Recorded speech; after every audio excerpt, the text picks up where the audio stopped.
नमस्कार प्रिया किचन को स्वागत। मु आपण मानक पई नहीं आसी आज आउ एक रेसिपी।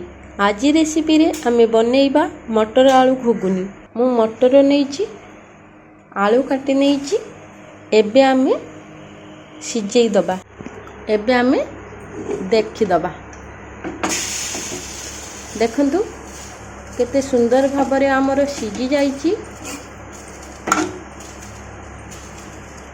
मु पियाज काटी देइची, अदा काटी देइची, कंचा लंका, रसुण, जीरा भल भाबरे आमे ग्राइंड करनबा।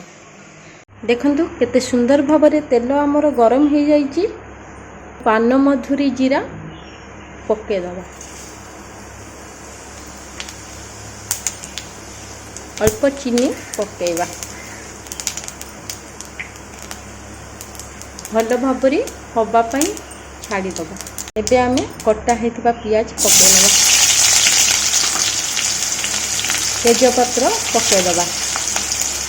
टिके पियाज हवा पई छाड़ी दबा। देखंतु पियाज हमर हे जाईची। ग्राइंड करथिबा मसला को पके दबा।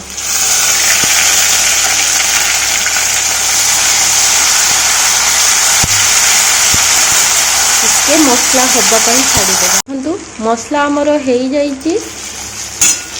एबे आमे मो टमाटो भाजी ग्राइंड करिची पके दबा। लंका गुंड पके दबा। लूण पके नबा। भल भाबरे गळे दबा।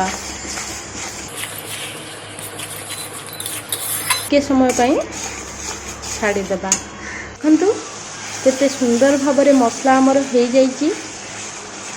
टमाटो भाजी ग्राइंड करके देले घुगुनी बहुत टेस्ट लगी थाए। खाइबा पई भी भले रहिबो। एबे आमे हळदी पके दबा।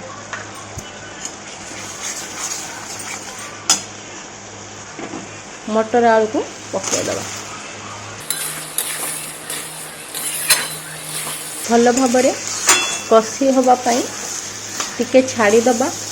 मझिरे मझिरे गळे नेबे नहले लागी जीवो मटर आलू। देखंतु केते सुंदर भाबरे हमर आलू मटर कसी ही जाईची। मटर आलू सिझिथिबा पानी आमे दे दबा।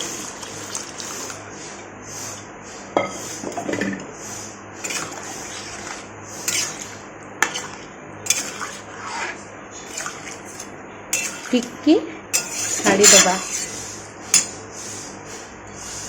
केते सुंदर भाबरे हमर मटर तरकारी हेची। एबे आमे धनिया पत्र पके दबा।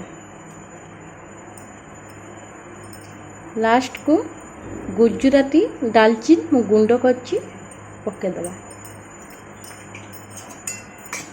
भल भाबरे गळे नबा। हमर मटर आलू घुगुनी रेडी हो जाईची।